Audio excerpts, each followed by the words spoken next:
We are talking about the future of school design this time around in this episode of Design Disruptions. It's a topic that people around the world in city governments and federal governments and education institutions around the world have been thinking intensely about. We are changing our focus from the emergency remote learning that was imposed by this COVID-19 pandemic earlier this year to how to make in-school learning work. We've all become intensely conscious of the important role that schools and universities play in our lives at this moment. I think from in developing world, providing meals to young kids, to almost being the custodians of young kids at home while parents go to work. All of us have suddenly realized how important school infrastructure is in all of our lives. So it's such an important social infrastructure, and this crisis is a great opportunity to build that key social infrastructure better. So we are so thrilled today to have two thought leaders joining us to discuss this very, very important topic, the topic of the hour, like Sam said. Charles Renfro is joining us from the US.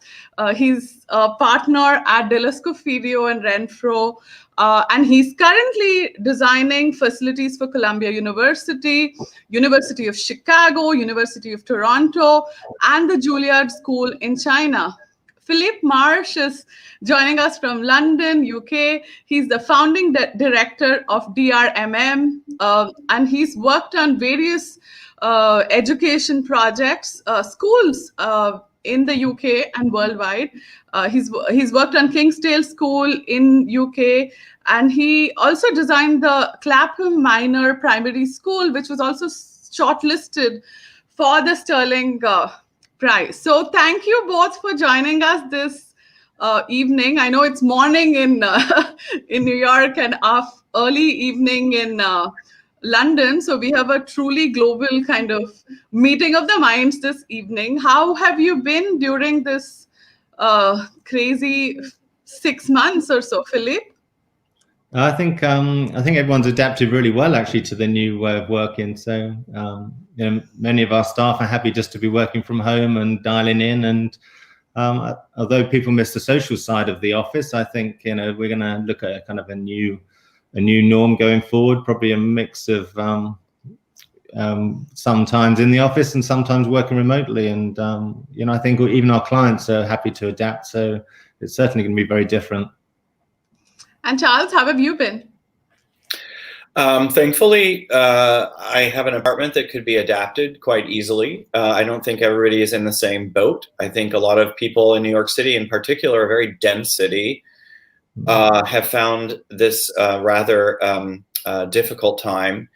And I know that, we're all missing the camaraderie of being together for work as well. So, however, our work has gone pretty well, and we've only lost a couple of projects due to the virus, and we actually have gained a couple of projects. So we're thankful about that.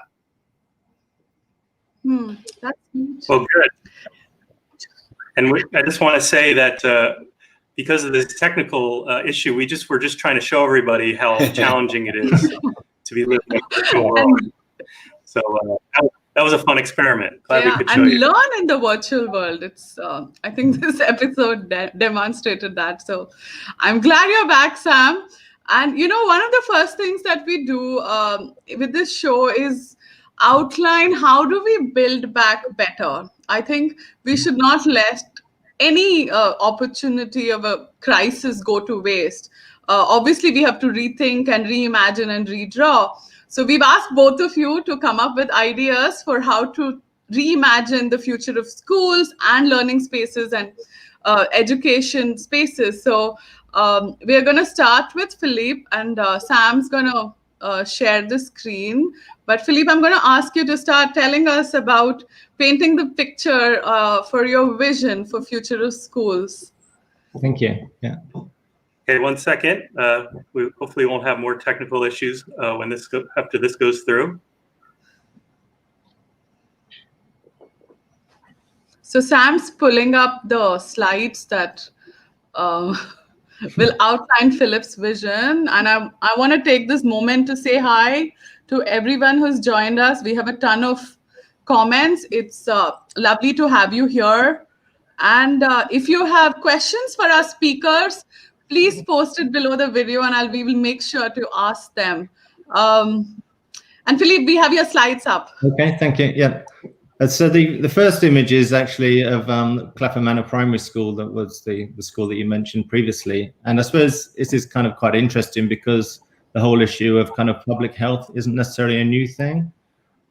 So Clapham Manor Primary School is an extension to a Victorian board school, which is 130 years old. So you can see just to the right of the coloured building is this very grand 3 stories building.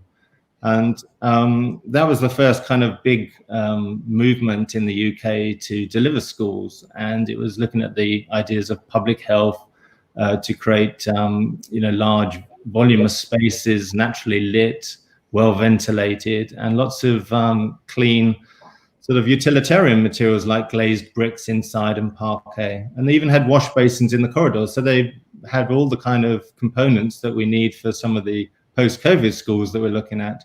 So our intervention here is a kind of pacemaker, this kind of building that plugs into the side of the old host building, and hopefully we'll keep it going for another 130 years. So this new addition provides new identity, a new entrance, security, a range of different teaching spaces, and disabled access to all the floors of the old Victorian building. It's also an interesting discussion point about longevity and the use of materials in construction. So here, if you can keep a building, you can extend a building's life for another 130 years, and it's a fantastic opportunity. So this is not necessarily the solution for a post-COVID world, but it's interesting that there's some kind of parallels in the approach to educating at the time the kind of great unwashed and bringing education to the masses in London. The image on the right of the little girl reading is actually within their a history study space. So the whole floor is laid out like an A to Z map. So before we had the internet, if you had to find your way around or any city in the world, you'd pull out on these pocketbooks, and there you can map your journey.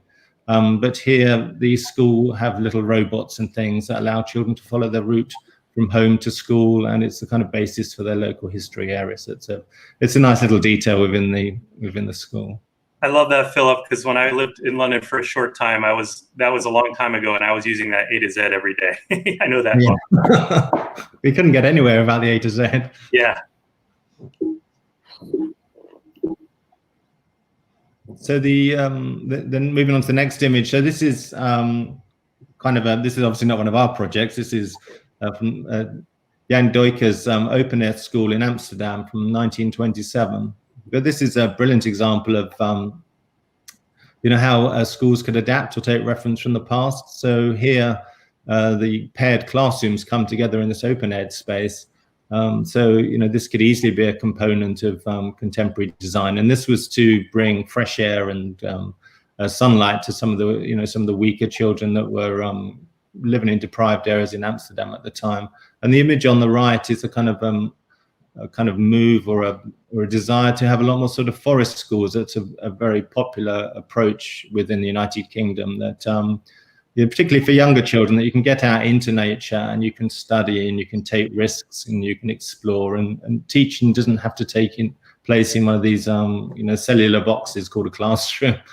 So the school we're currently building on site, actually the school had that ethos about extending the education out into the landscape. Love that. And it's Philip, it's a good point that we're not, COVID is a good jumping off point, but these are innovations that have responded to changes all throughout, the education time. And it's important to remember that COVID, when we're looking at disruption, COVID is sort of is sort of just the instigator, and it's obviously important to address that, but it's also important to address all the other changes that are coming in our world. Yeah, definitely. So this is a 3 form of entry. So that's basically 90 children come in every year to the school. So this is a new school we're building in near Cambridge. So this is a 3 form of entry primary school. So it's for Cambridge County Council, and it's entirely built of cross-laminated timber, which is sort of scaled up plywood. This is due to be finished in about 2 months' time. So they've worked throughout the whole COVID disruption, but they're only very slightly behind. So this is a simple kind of diagram where the kind of Victorian school would have a hall at the middle, but here the hall's been replaced by nature. So we have an external classroom, which you can see in the image on the right, which is a kind of a grove space. So there's kind of intense landscape within the heart of the school, and then around the perimeter of the school is the wider landscape. So all the classrooms dual aspects, so they connect to the outside and also connect to the inside. So rather than learning just taking place within the limited space within the classrooms, it can extend internally and externally, and with a big canopy around the school. Even if it's raining, tables could be set up around the outside. So this is quite an exciting project that we're doing at the moment, and kind of follows the principles of kind of naturalness, to have exposed timber, which is demonstrated to be good for reducing standing heart rate, and helping levels of concentration within the classrooms. You have lots of light, lots of ventilation, so it should be a really stimulating, exciting school. Wow, amazing. And within the United Kingdom, I'm not sure if it's true in the United States, but we have these documents that are produced by the Department for Education called building bulletins. So I thought it was kind of quite interesting because they have, over time, they were introduced in about the 50s. They've become more and more controlling in how we design schools. They're excellent because they define the spaces that we need and the areas. But also overlaid onto this is this requirement now to control the acoustics and the spaces and the environment. So what started out as kind of quite a sort of liberal stimulus for how we should approach building schools has now become very controlling. So a lot of the money that's spent on building new schools goes into creating this kind of closed environmental condition. And I suppose the parameters that they set in terms of how big a school is also defines the money. So you can't have any additional space. So it's very difficult to help children to spread out and have wider corridors within these parameters. So we need to kind of push the boundaries or push back on the building bulletin. And perhaps the best designers are some of the children and the people involved in the operation of the school. So the image on the right is a collage exercise we did on one of our projects we're working on. But I've also included the original 1950s building bulletin because there was a nice piece in there saying that we shouldn't be building standard blocks, standard classrooms, standard lavatory blocks. That might have been appropriate just after the war, but we need to be more liberated now, and we should be designing schools like human bodies. So all the organisms into their segregated parts, they should be in proper relation to the whole with all its limbs in proportion. So it's kind of interesting that something that started out to set good design standards has kind of become a control to what we design. Yeah, those kids look very serious too. Yeah, well, they're very concentrated. They're probably making the collage that you see on the right. Yeah, I don't know. They probably grew up to be administrators. Yeah, maybe they work for the Department for Education now, but I'm sure other countries have similar codes, which try to ensure that we have the right quality of accommodation, but also they can be kind of a straitjacket if they get applied to controllingly. Yeah, no, that's definitely something we should talk about, is how to kind of work within regulations and at times test them. I think that's a really good point. And then this next project is Kingsdale School, which is in Southwark. So this is about 5 miles from the kind of centre of London. I think this is a project that Sam's visited. So this was designed by the GLA, so the Greater London Authority, in the 50s. And the 50s was the place for all budding architects to work. So so Leslie Martin designed this sort of rectangular school, which you can see on the left, the blue panels. And then within the centre of the school, there's these two open courtyard spaces and a hall that linked across. But by the time that we came to the project in about 2000, no one was using these desolate spaces, which were just kind of an ocean of paving slabs. So the big moves we made with the school was, we had all the infrastructure in place, but rather than demolishing and rebuild, we looked to transform the school. So all of the internalized spaces within those blue buildings you see on the left, we've stripped the buildings back to the columns and then remodel them.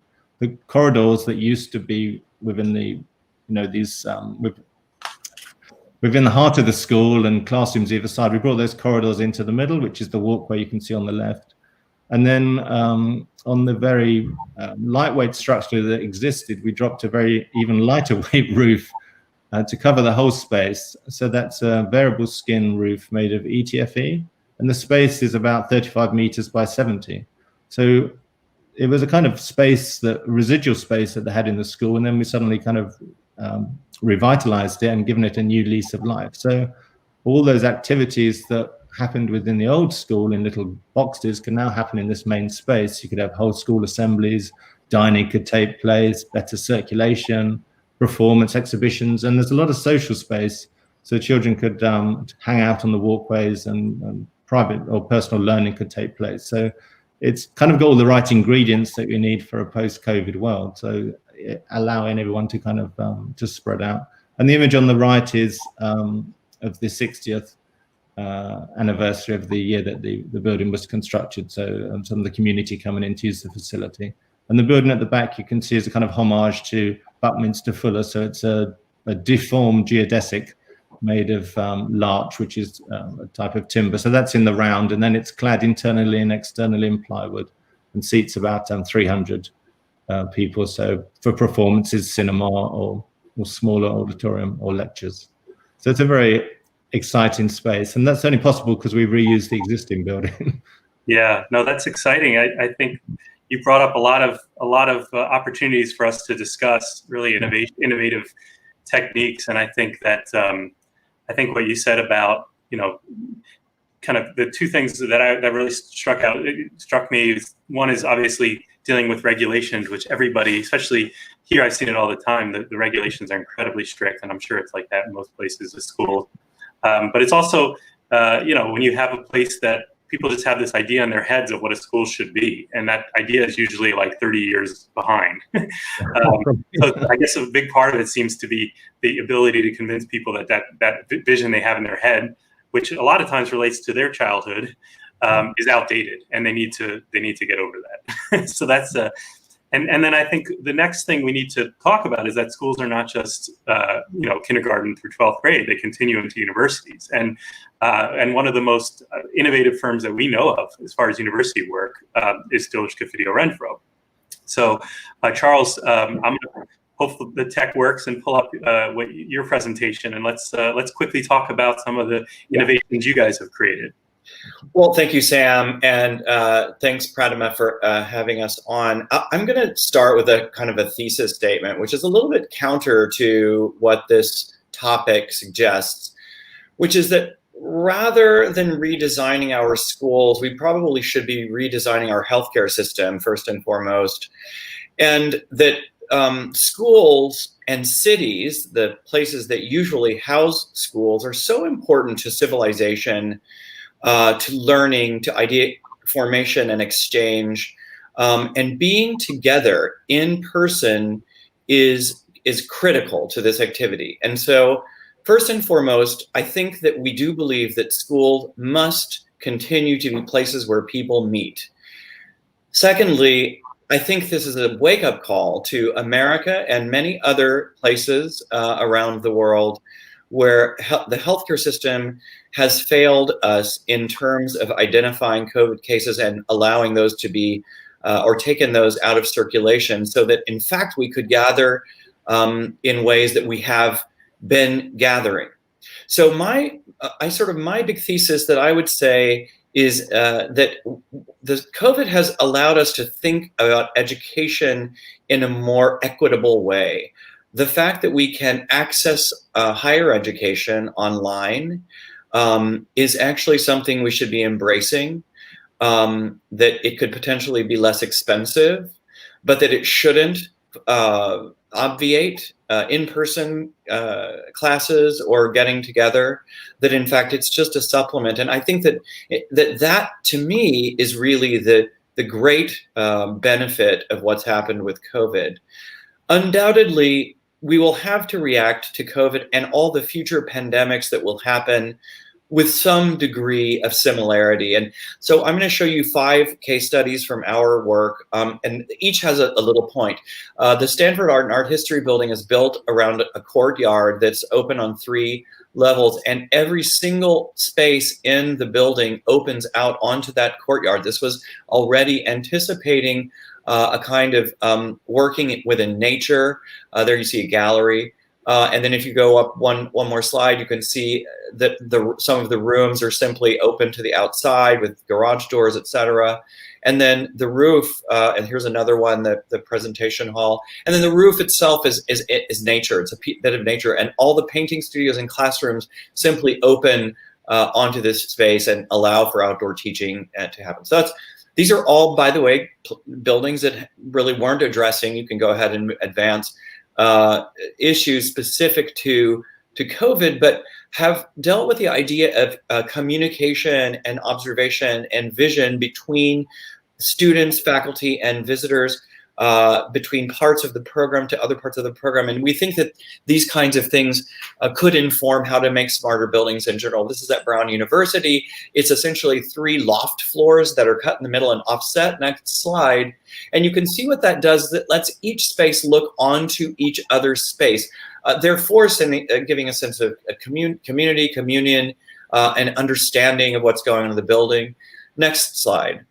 And that idea weaves its way all the way down the building in a split level cut, a cleave that is glass filled. Next slide. Next slide. We'll just do this really fast. In Tianjin, we're finishing a new campus for the Juilliard School. It's sitting in the middle of a park on the side of a river, and the idea here was to make each and every practice room, classroom, teaching studio have a window onto a public space, and that public space is essentially the extension of the park around that surrounds the building. If you go to the next slide, you can see the park going through this grand public space, and all the teaching studios as bridges on top of that. Next slide. So essentially, this is a big outdoor space that, because of China, and it's very cold and hot, but also very polluted, we've made this an enclosed outdoor space. Next slide. And you can see every student practicing their instrument from down in the lobby. The lobby's open to the public 24/7. Next slide. This is a project we're finishing up at Columbia, the Columbia Business School, and I bring this up mostly to say that we already had anticipated distance learning and connectedness in the classrooms. And if you go to the next slide, we've already worked on how to make these classrooms virtually be able to be seen throughout the world, that every single person's face is captured on camera and projected to other places. That there are writing surfaces and image surfaces, then they merge up. They're completely captured in cameras. Next slide. To be able to be broadcast. Next slide. Throughout the world. So this was really anticipating the future of distance learning, but also of accessible education, which is what I would say is the biggest learning point that we can take from the COVID experience right now. I think that's it for my slides. Thank you. That is fantastic, and I think I want to say that you have both anticipated a lot of of what we're talking about. I think certainly the digital is something we're going to get to very, very shortly, because I think that idea that there's a hybrid between the digital and the in-person is something we're about to see tested out in a way that we've never seen in our lives. The way that unfortunately, in some ways, students and teachers are going to be guinea pigs in how this works in the next month or so to see what works and what doesn't. But that you're also dealing with both dealing with issues of opening to nature and how that affects education, thinking issues of equity. You're both, we haven't gotten to it, but dealing with the issues of sustainability, of course. But I think the first thing we want to talk about, and Philip, I'm going to ask you this first, specifically because you've written a paper about it recently. The thing that we mentioned COVID as a jumping off point, because COVID is changing things so quickly and so dramatically. It's sort of making us think, oh, how do we rethink things for COVID? But then at the same time, we're thinking, oh, wait, how do we rethink things in general? It's sort of loosening us up in a way. I think, crises have a way of doing that. They have a way of kind of things that have been on the back burner are now on the front burner. And the slowness that we sort of take to life becomes fast. And that's happening now for sure. So we do have to start with what are some of the kind of more effective ways to really approach education in the time of COVID, and how do we make it safe? How do we still make it effective? And what are some of the solutions, from ventilation to tech changes to everything else that we do need to think about, and then we'll take it from there to some of the more widespread design disruptions going on.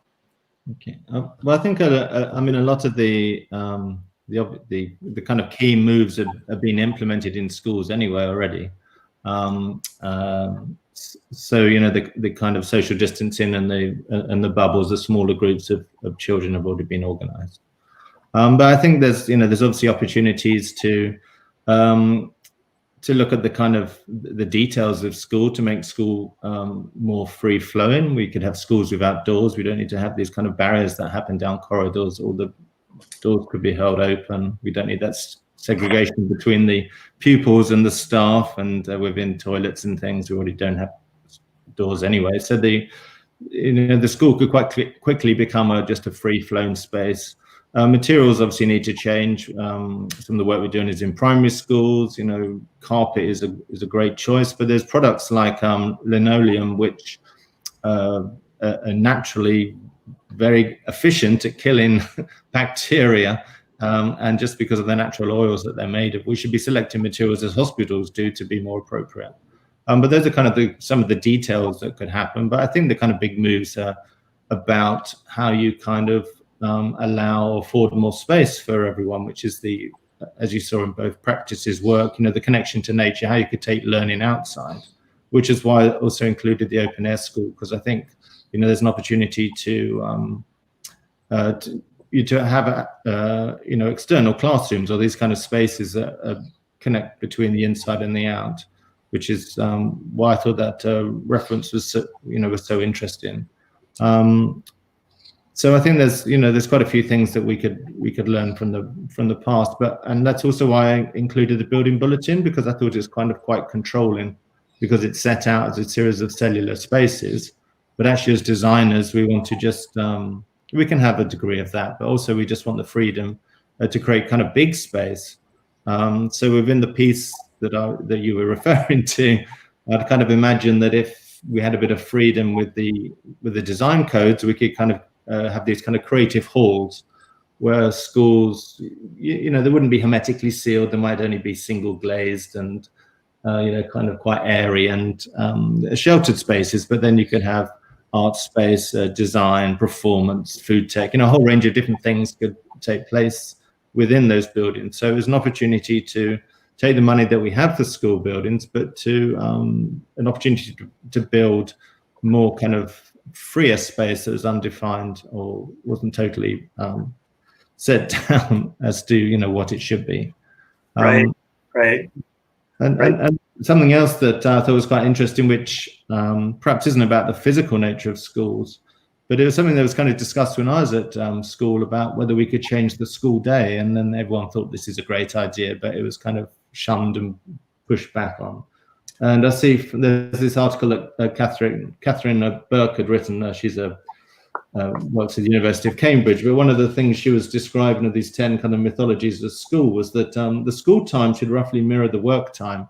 But obviously, Monday to Friday, 9 to 5, but that whole thing has been turned on its head now. So if we no longer need to link the school day to the work day, we're suddenly liberated and we can do something completely different, can't we? Which I think Yeah. was a really exciting idea. Well, it occurs to me that, so a lot of the changes that your firm and a lot of firms were already suggesting for well-being, for sustainability, for learning better, dovetail one-to-one with some of the recommendations being made to fight COVID.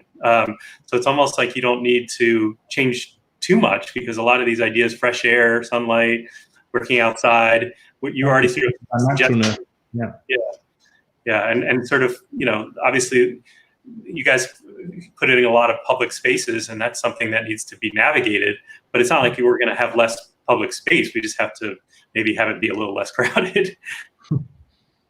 I'm also interested in the idea of that Charles was talking about, online learning, because discussing this whole post-COVID world with some people in our office, and at one school in Hong Kong, they have these kind of master classes. So if you're interested in a particular subject, obviously during the day you have your regular teachers, but after school then you can have these kind of master classes where you kind of get lectures from university lecturers in history or economics or whatever particular subject that you're interested in. But it seems that there doesn't need to be a boundary or a limitation to the kind of education you get in schools now, because historically your school defines the boundaries, doesn't it? And the quality of teaching staff that exists within the school is the limitation.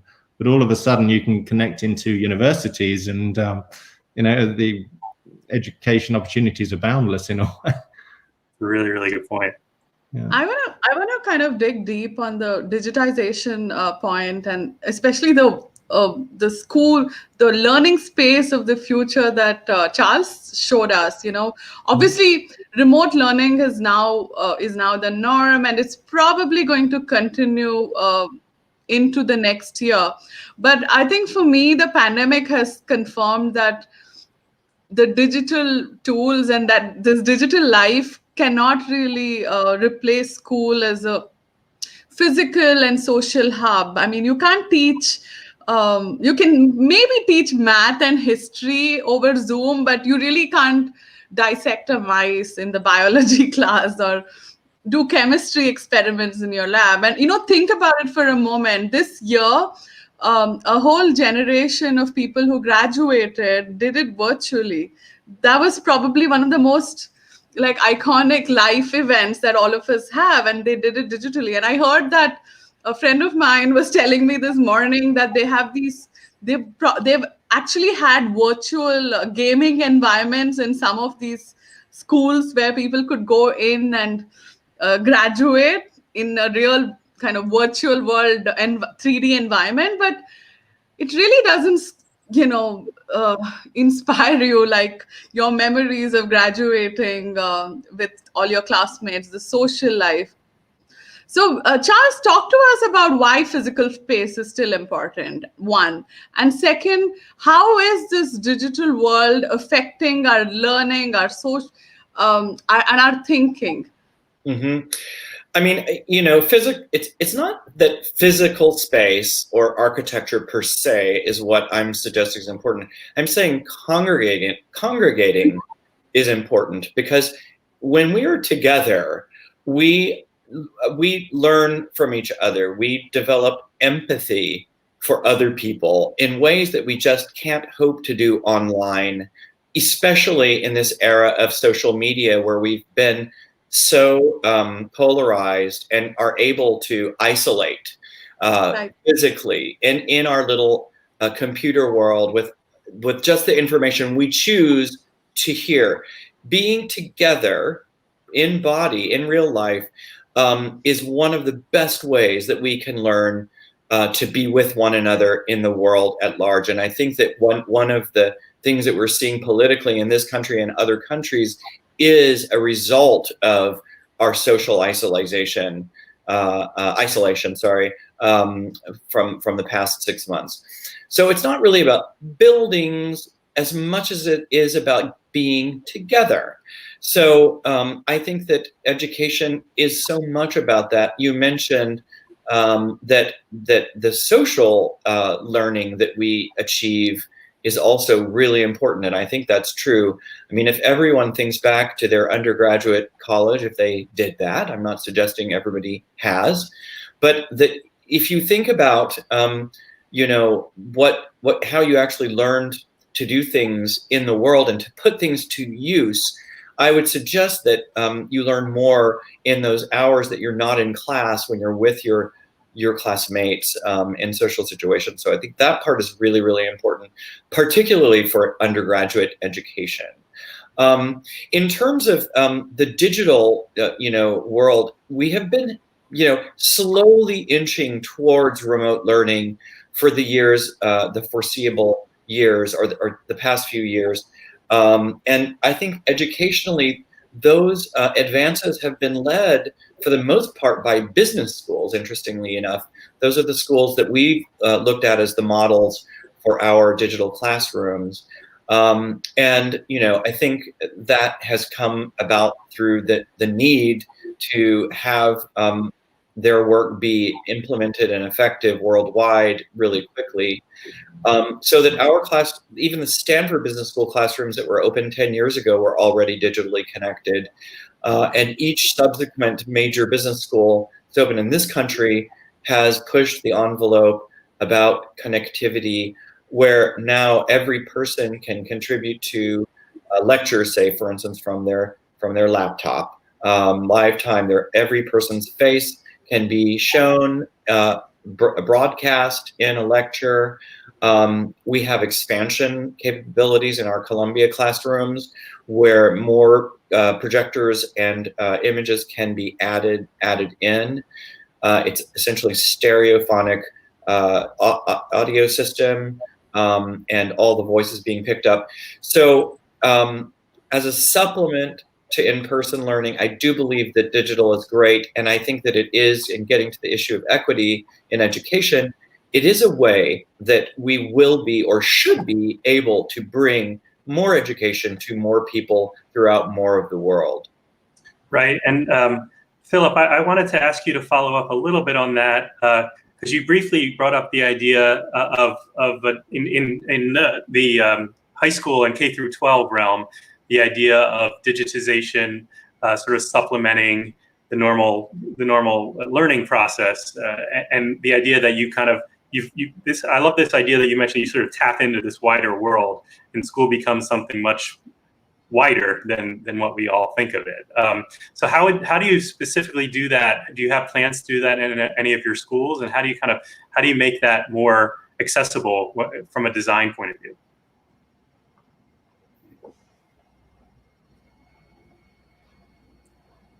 Philip, I think you're on mute. There you go. Sorry. Sorry, could you just repeat that? Sure. No problem. Well, you had kind of alluded to the idea that the digital sort of tapped you into a much wider world when you're, you know, obviously we kind of know a little bit more about that when it comes to university life, but in K through 12, which is what you're mostly looking at, sort of that idea of tapping into that and making, you know, how do you do that in a design sense in a K through 12 school? Is that something you've looked at and you guys have worked on yet? No, it's not something that we've tried to implement. It was just the kind of concept of it that I just thought made total sense, because you know, all the kind of infrastructure's in place, and there's no reason why this couldn't happen in schools.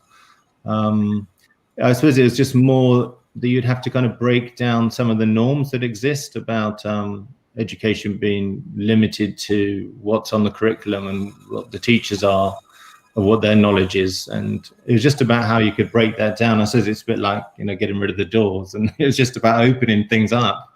Right. So I suppose it was just the concept, but there's no reason why that couldn't take place in any schools. I mean, I was discussing this with my children, but then they were saying that the kind of way that education is, that particularly for the high level education, that there's a whole set of criteria that has to be learned, and you can't kind of deviate from what is defined within the syllabus. So it seems a shame that you can't have these complementary research or studies that would, you know, would go hand in hand with the curriculum. It seems a bit limiting in its way. Right. You know, it's based on this kind of mark structure, so you need to have learnt the set criteria, and then if you've learned all of that, then you perform really well. But it's a very different approach to higher education, isn't it, where you off exploring and doing your own personal research. So I think I like the idea of a kind of a bridge between the two, so you could inspire children towards the next stage of their education by starting to give them kind of these clues to kind of lectures and tutorials that take place in the university environment. Right, and Charles, you alluded to the fact that working with digital is an important part of equity, and that's sort of, that's an important discussion in schools in general, and particularly, in a time when we're looking at equity in all facets of design. Schools are unfortunately a really strong manifestation of that inequity, and it's something that I think the digital possibly could help with, although it's going to take some investment because there's some serious digital inequalities in our society, and I'm sure that's the same, Philip, in your society. But do you guys, when you think about that equity, do you have solutions from a design point of view for dealing with that? I want to talk about something that I've been thinking about, which is imagining that a campus, which is usually central in one location, could actually develop multiple locations where people do congregate in smaller groups, and where that campus could be recognized as the same institution, using a digital connection and some physical connection, but not requiring people to relocate to New York City to go to Columbia, for instance. Juilliard is an example of that. They've gone to China, where a majority of their students are from, and in order to allow for more Chinese nationals to attend Juilliard in an accredited school, and with the digital connections to the Juilliard campus in New York, they're going to be playing cross concerts with orchestras made of members from both campuses at one time. And so I think there's an idea that one could, break apart the monolithic single site school into multiple campuses in locations with less access to education, or perhaps not enough money to allow for those wonderful assets to be shared with them. Right. I think that's really an exciting thing. I think we keep coming back to this idea of breaking down barriers, and I think that happens with ventilation, light, but it also happens with the structure of a school, the curriculum, and it also happens with the sort of these inequalities that create these different types of schools. If you can sort of connect things, then you might have a good chance. Sorry, Pratima, I think you have a question. I don't want to hog all the questions. I think I just want to comment on that vision that Charles outlined of neighborhood level learning facilities with, kind of taking on from a big school like Columbia, for example, in New York. And it's such a great model to deliver education at scale. And we had a question from Tricia Spencer on how do you kind of implement these designs in lower income neighborhoods. So I work a ton on cities and future of cities. So it's this idea is such a great way to reimagine cities of the future as well. And it kind of, this ties in with the question that I have for both of you, which is, schools are more successful if they engaged in the communities they were in. And historically, schools were almost like neighborhood community centers instead of being these kind of exclusive spaces of learning. They engaged with the communities around them. Do you think about that relationship between the school and the communities around that? Can we reimagine schools as social and community infrastructure? Yeah, I think definitely. I think there's almost a bit of a disconnect from the community at times. I'm going to refer to Catherine Burke as well. Again, she had these 10 mythologies of schooling. So her first one is that children learn best in buildings set apart from communities called schools.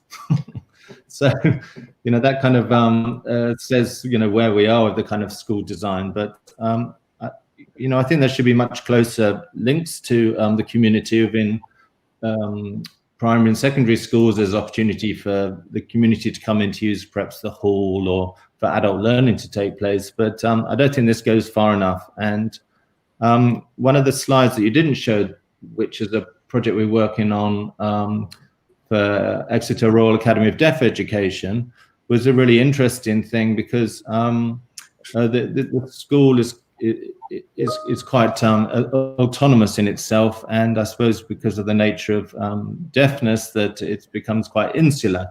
So for a lot of the children, the difficulty of engaging with the hearing world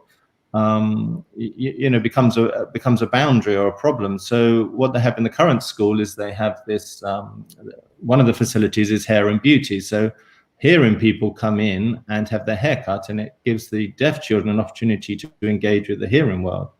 So when we were discussing the idea of vision for a new school, this kind of idea grew and grew until we had this idea of a deaf high street. So we'd have about 5 or 6 different buildings like or units like the hairdressing one. We'd have auditorium. Yeah, so it's this diagram here on the bottom left. So there'd be audiology clinic, there'd be an auditorium, there'd be a bar, there'd be all these facilities that the community could then come and engage and connect into the school.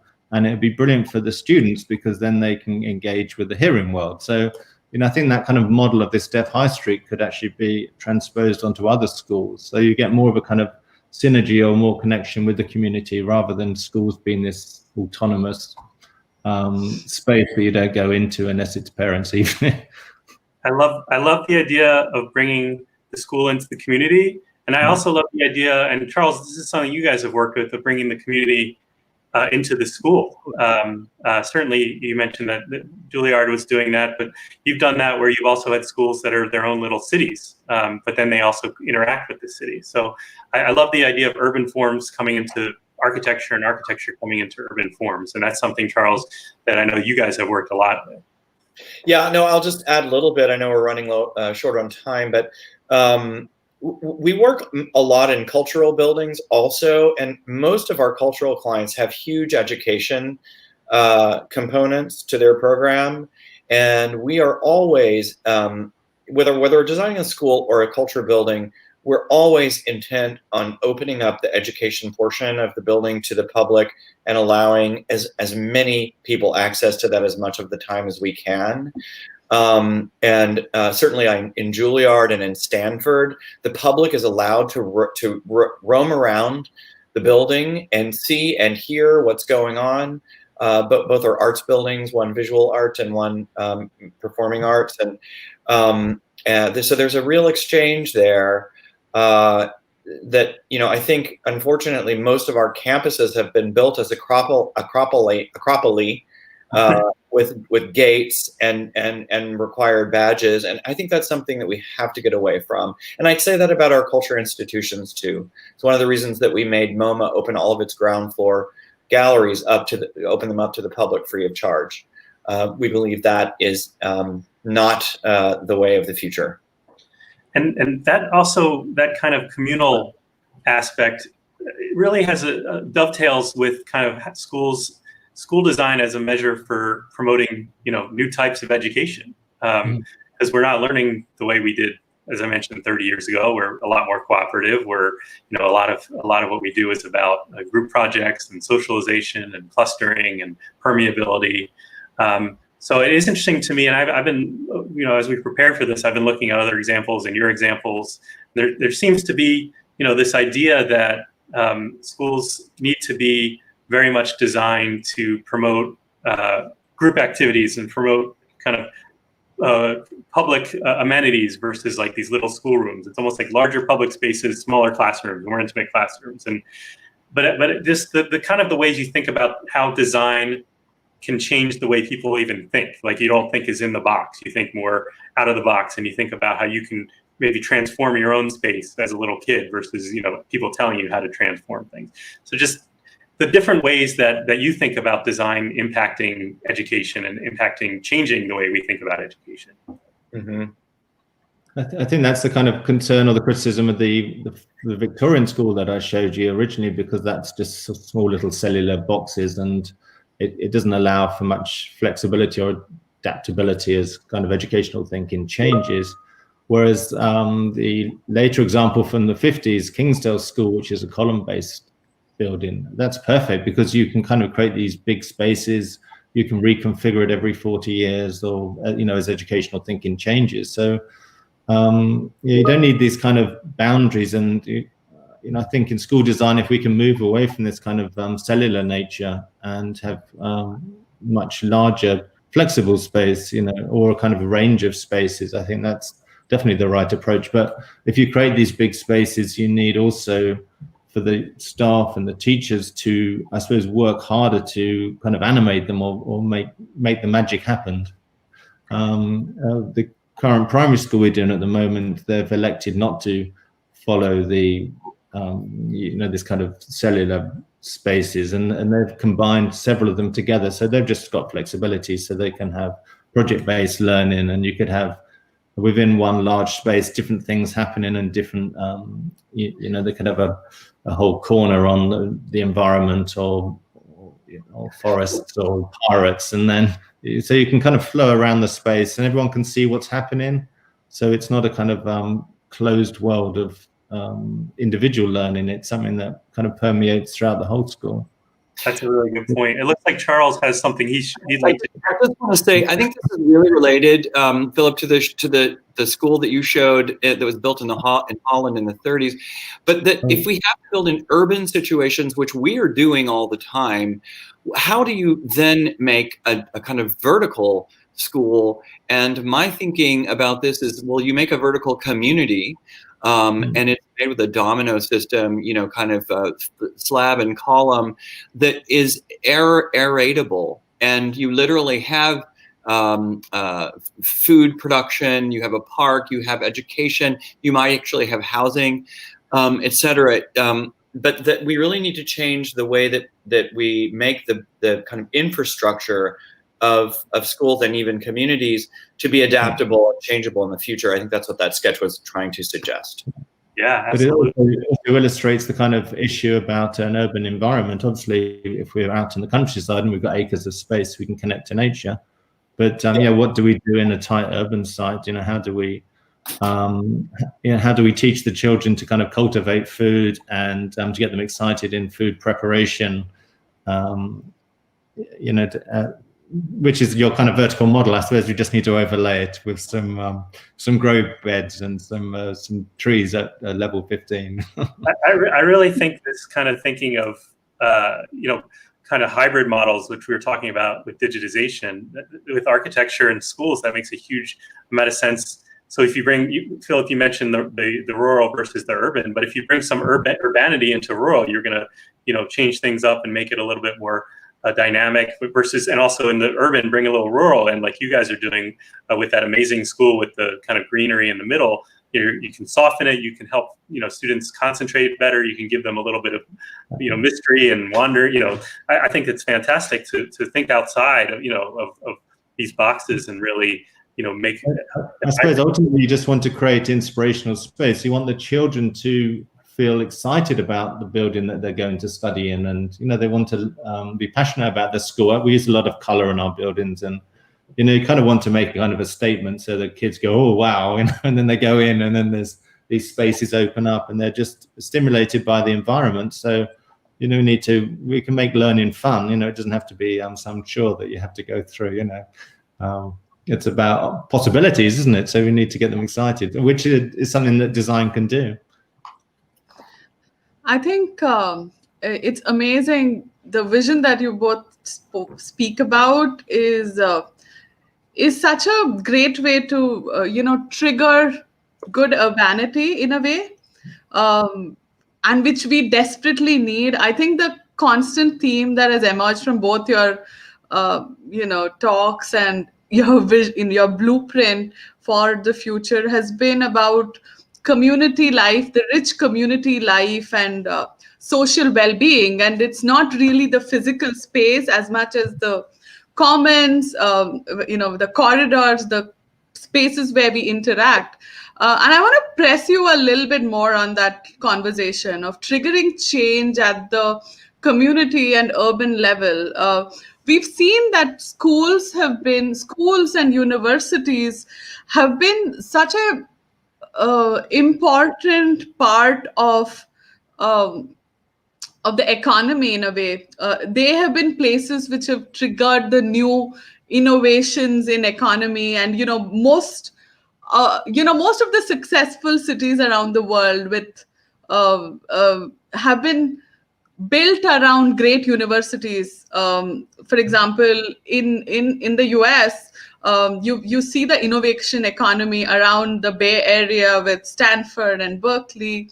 Similarly, in Boston, with Harvard, MIT, and the other schools, it's triggered the innovation economy in a way. And in some ways, you may not be able to design that because a lot of it is about the softer ecosystem. But if you were to design it, it would look a little bit like that sketch with that rich urban life where people would interact and diverse set of people would come together.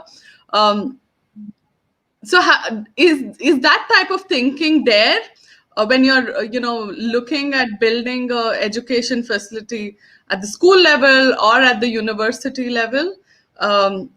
Is that vision there for the bigger kind of urbanity, the economic triggers for innovation?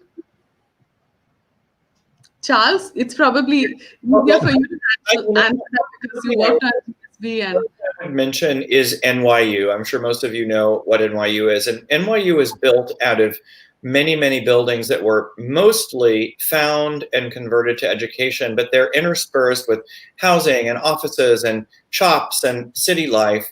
And to me, it's an interesting model of a campus that both feels like a destination, like a campus, but also feels like city. And so, it's a very, very dense urban environment. So I think that perhaps models like that could be useful moving into the master planning of schools and universities. When we get individual buildings on university campuses, those sorts of radical mixtures, and I'm very much in favor of radical mixed use, where there isn't monoculture anywhere actually, that those are sort of cooked into the master plan exercise, and it is a little harder to change or add program that's that radical. However, I think we can always change the way people think about the public's ability to access these buildings, and that's what we try to bring to the projects that we do. That's great. Let me just, that makes me think of a project in particular that I wanted to share, which is a project of OMA's, and it's the McCormick Center at IIT, and it's a really good example. You're saying bringing urbanity into the campus, because IIT had experienced quite a bit of decline in its student population, and it's sort of in an area that is a little bit forgotten actually, and so they wanted to create a little bit more urbanity in the campus. So they asked Rem Koolhaas to create a plan that would be sort of like a city in a building. And is that sharing? I'm trying to. Yes. So the McCormick Tribune Campus Center, as you can see, is quite a complex building that sort of has tunnels, and it has different wedges that kind of create these different, like it's a city in a building, and it's every type of use you could think of. It's even got as you can see on the top here, this little tube is the subway, is the L, I should say, running right through. And it really does, I've been there, and it really does pick up the sort of energy of the campus that was missing. And another good example is a project, Charles, of yours that we didn't have time to show, but let me see if I can pull it up, which is your project at Columbia Medical Center. Mm-hmm. And that one, hold on one second. That one is, I think one of the best examples really in the world of doing this. And you guys, hold on one second. Sorry about once again, the technical issue, but why is it not? But I love that term, radical mixed use, Charles. You need to write. I think it's such a great idea. I'm working on it. So yeah. I think it's like a crucial component of great urban life.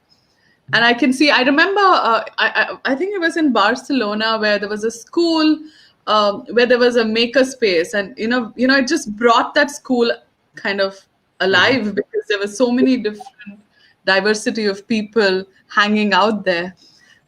We have your slide now. Yeah, no, so just briefly, what we did here is we foregrounded the student spaces and we tied them right down to the sidewalk, and made a parkour, a course from top to bottom of the building via stairs that go through all the different teaching spaces, cafe spaces, informal learning spaces, outdoor spaces, all with views of Manhattan.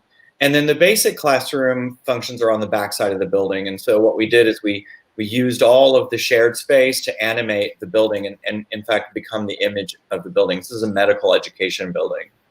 Yeah, and what that shared space, I've been there, and what that shared space does, that one side, that's that shared space with all these interconnections, brings an energy to the whole building.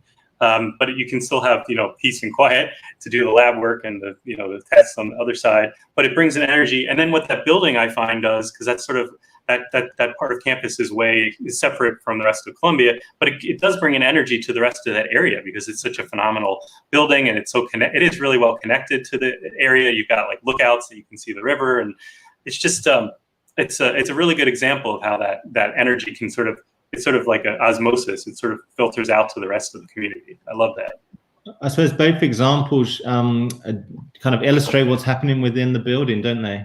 The Tribune Center in Chicago, there's routes through, so the community can see what's happening, and the whole education is kind of demystified. And with Charles's building, you can see the activity of the lecture spaces, and I think that's really important as well to encourage people to get into education as well. That it's not this kind of closed box and some mysterious things happen, that you kind of put the education in the shop windows and people can see what's going on, and that can encourage and stimulate people to actually participate. And not everyone is drawn to education, but I think both projects are really strong at doing that, aren't they? I love that you said put the education in the shop windows, because it suggests that in fact we could be taking over all of our abandoned retail spaces for education annexes.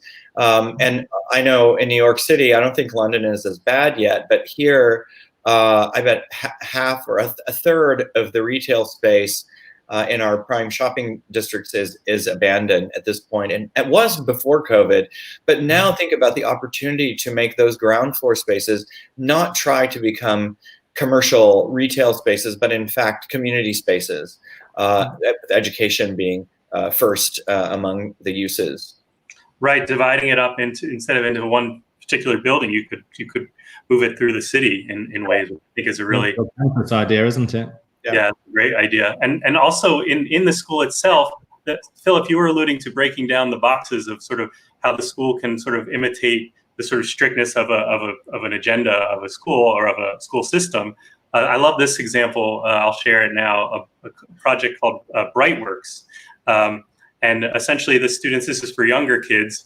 As you can see, it's not your typical school building, but students are basically asked to be hands-on and to design, parts of the building. They get tools, they get, they can draw on the walls. And it's just sort of this idea that, we shouldn't be dictating to you, what the way you should be doing things. You should be, an equal partner in this process. And it's fascinating to me.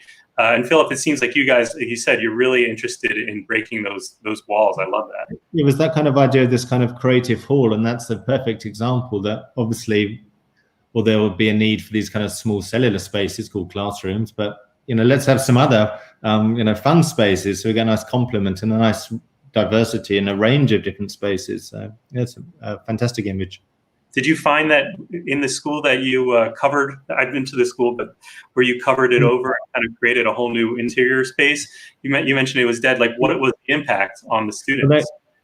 There's a huge impact on the staff as well.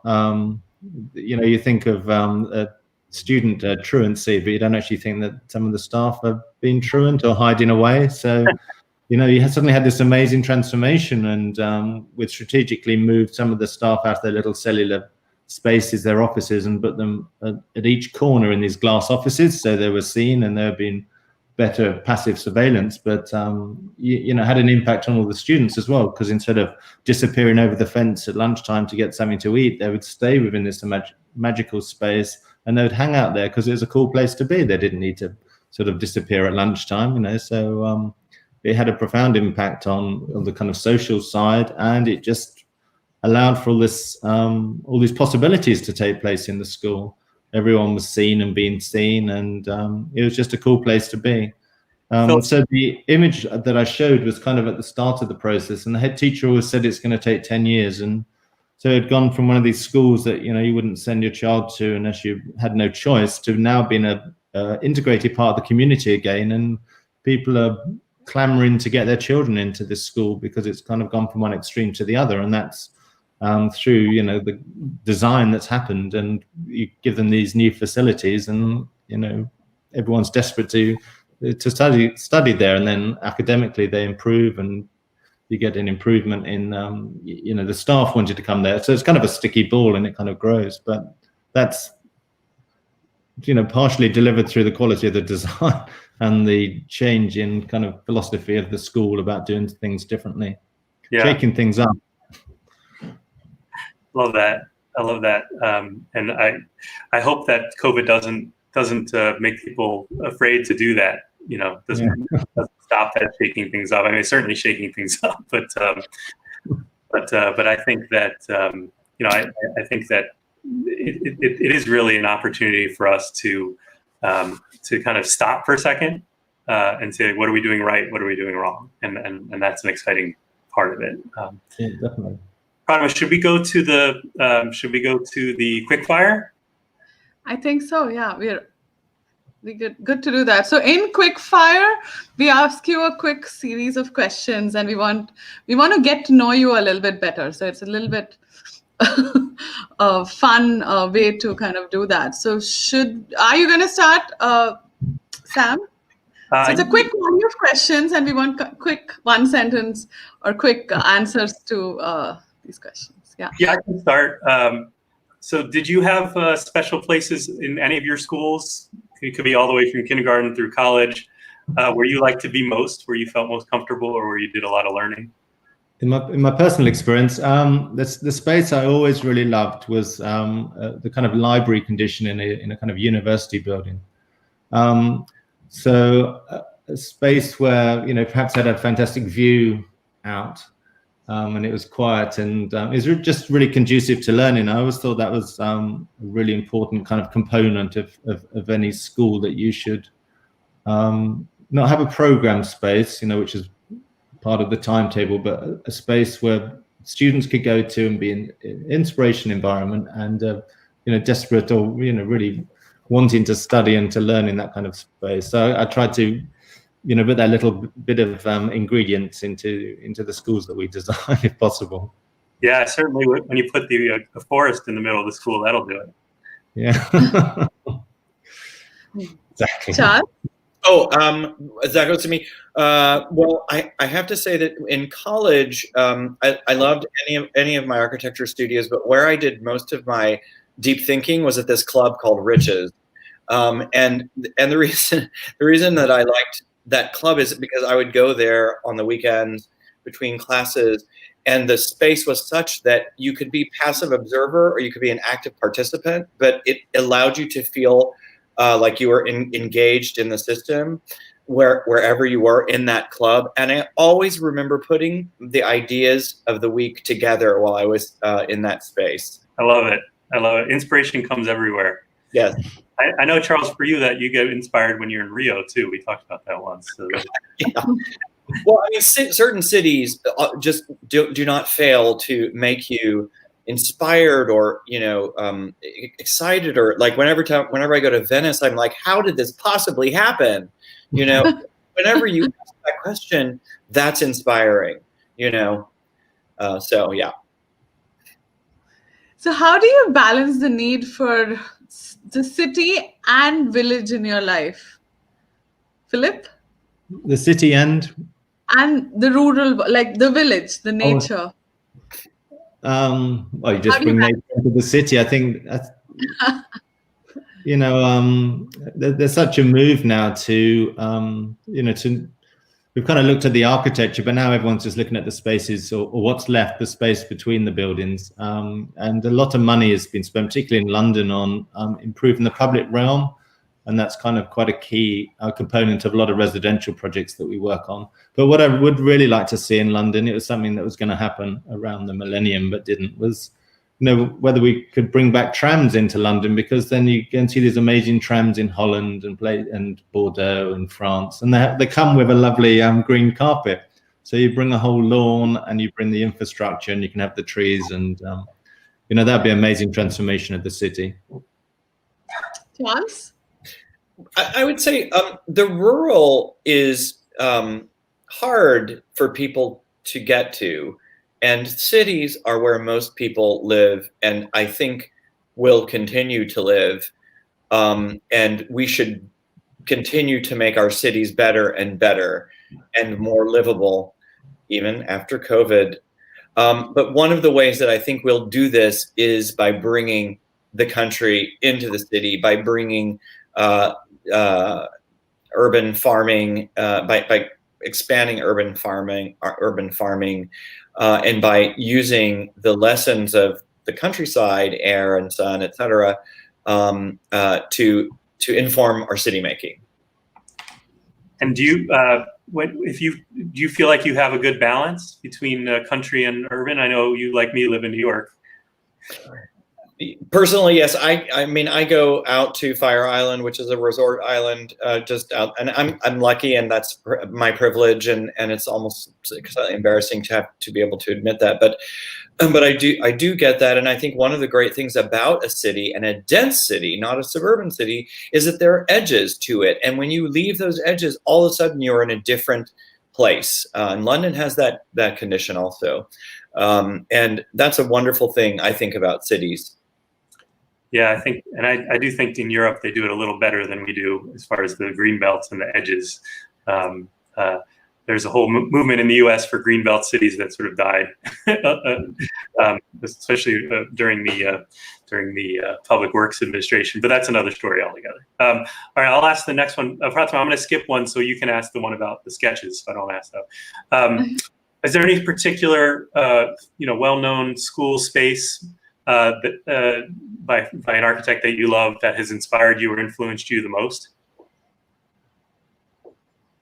No, I think the references I gave were the kind of the most inspirational ones. I mean, Deutscher's open air school. No, I haven't seen that magical space yet, but I'm sure we build it. I love the one that you brought up. It's so modern. I mean, what you said it was in the 20s? 1927, yeah. It looks like it could have been done now. So that's a great example. There was another slide that you didn't show, which is part of the Department for Education Exemplar Schools program. So they were asking architects to come up with these kind of futuristic schools. So we had this idea that we could create this vast geodesic space covered in ETFE, and then we'd build a mini, like a little hilltop town inside, which is all composed of classrooms and things. I think it's like the penultimate slide that I was showing. So yeah, I'll pull that one up. That'd be an amazing project to build. We're running out of time when here it is. We thought that was kind of quite futuristic. So you create this elevated podium, and then you build this geodesic, and you can, as you can see from the panel being hoisted into place, you can kind of build the classrooms and adapt the classrooms. But classrooms aren't just closed, they all open onto the deck. So you're within this whole environment, and there'll be trees within it. So it's a bit Buckminster Fuller at one level, but be an amazing space. Or Bjarke Ingels. Yeah. We'll say your answer was Buckminster Fuller. That's a good answer. Okay. And Charles? I would have to say it's the Sesc Pompeia in Sao Paulo, which is not only a school, but it has aspects of education and community center in every one of the buildings. Some were new build, some were refurbished by Lina Bobardi. And I think what what inspires me about that project is that it really is about a fully functioning community of children through adults, of learning on the job, to more traditional ways of learning. And it's just a lovely collection of buildings, all open air and, sort of engaged with nature. Love it. Love it. It seems like I lived in LA for almost 10 years, and it seems like the LAUSD, they had a huge school building program, and they missed the boat. They missed an opportunity. It's a perfect outdoor location, and to build everything in a monolithic interior space is such a waste if you have that kind of weather. And I think it's proving even now with COVID to be even more of a mistake. And they have done a few that sort of that do kind of nod to the outside and kind of bring you outside, but to do it to that level, like you were talking about, is never happening there, or very, very rarely. And it just seems like a waste. Why not tailor a school to the place? Sure. So this is our final question before we do a couple of audience questions. So it's a quick sketch. I think if you grab your notepads, do you have one around you? And we wanted to quickly sketch inspiring learning space for us. This is like a fun little thing that we do in Design Disruption live. Not to put you on a spot, but really amazing things come out of it. And we've been collecting all of those sketches. And I'd already started sketching anyway, because when we were talking about the idea of the forest and the community, I thought as a diagram, it would be amazing to... We're going to draw the same thing. Exactly. I'll move my... Hey, Philip. You'd have this cut line, so you'd have the forest, and then you'd have the community, and then the kind of interface between the two would be the school. So with roots through, of course, like the OMA scheme. So it's kind of set on that boundary between those two worlds. So much access to nature, huh? I'm almost done with mine. But it's actually very, very similar. But and I will say that it is based on a place that exists in the world at Swarthmore College, which is an amphitheater that's built within the woods. And so this was really quick, I have to say. Wow. Okay. So it's the trees and the grassy steps are part of an auditorium that is used for both learning and performance, and it's quite wonderful. I mean, I think there are a lot of utopian ideas around. I mean, schools are in hot and cold environments. We can't just put them outside all the time. We do have to think about ways to mitigate environmental factors. But I think that really is one of the challenges. Philip, I didn't get a good look at yours. Let me see that one more time. Right. I didn't have it right with me. It was more of a kind of master plan. It was the idea, the bottom one. So you'd kind of have you'd build the school into the forest, but there'd be a kind of cut line, and then the other half of it was the community. I love it. And then there'd be roots through like the OMA scheme. So bringing in the community, bringing in the forest. You're both bringing in nature. Just trying to pitch nature and community into the school, and then the building could be on stilts, so you could just walk under it. So love it. We're gonna keep both of your sketches for posterity. Mine is will definitely make you guys look good. It's supposed to be a elevation, but I guess maybe it's a plan. I don't know what it is.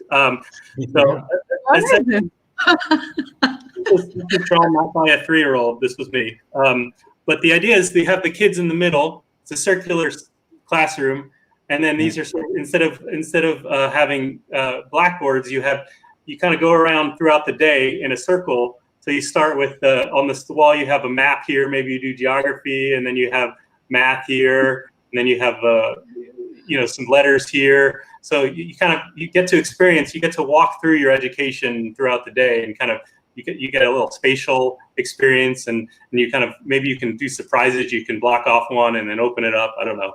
So it's more of an exercise as well. so that's a very poorly drawn idea, but you get the idea.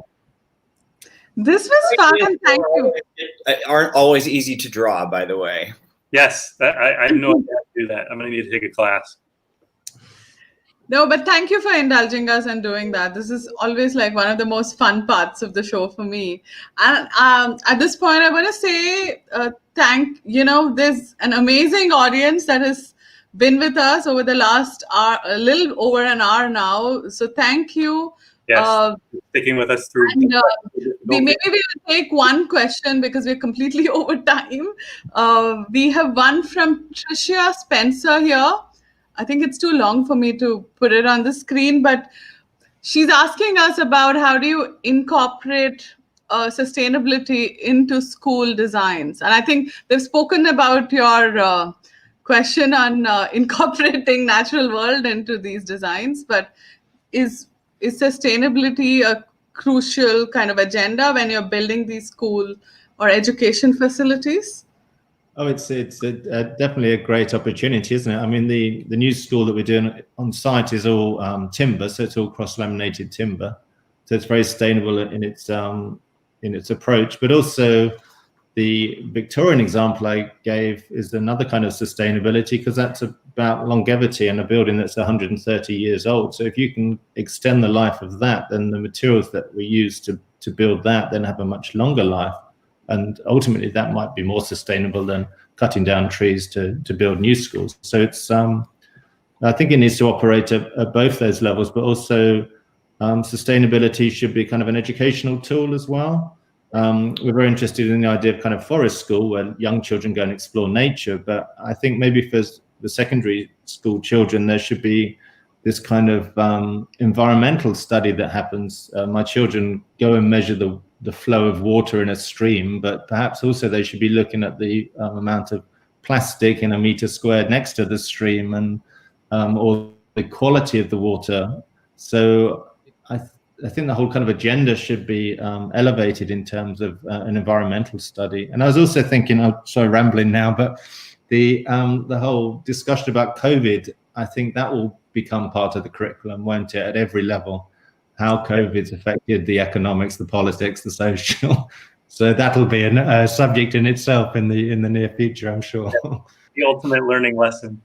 I mean, Exactly. I would add, imagine that if every day the kids go to school, they are not allowed to throw anything away, and they're given all the tools in order to either recycle or not use, expendable products.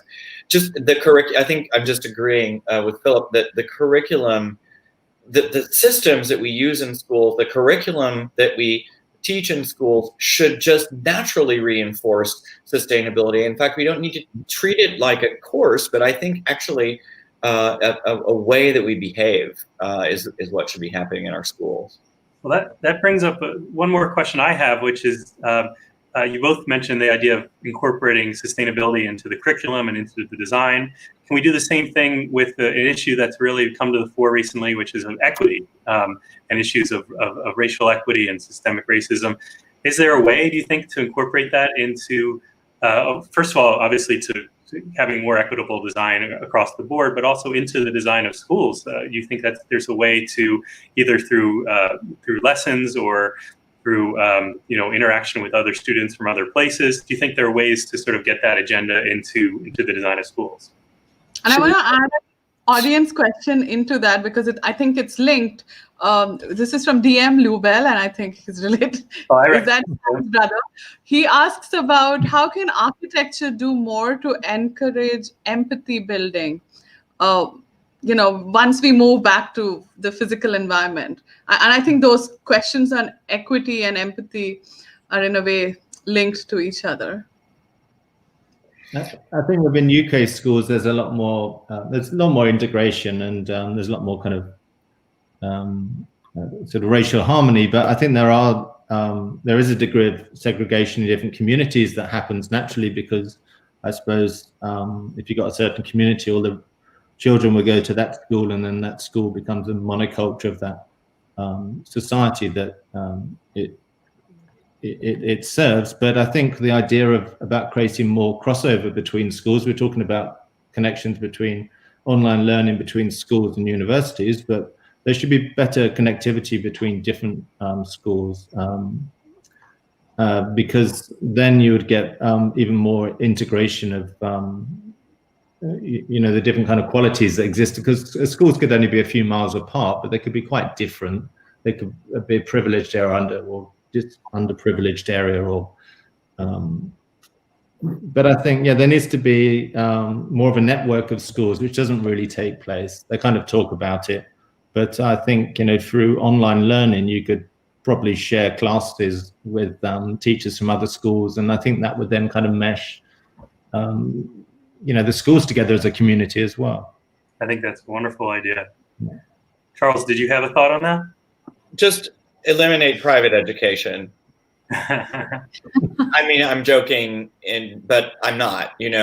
Basically, inequity has been furthered by, especially in urban areas, the haves and have-nots, and that, of course, perpetuates and exaggerates inequity.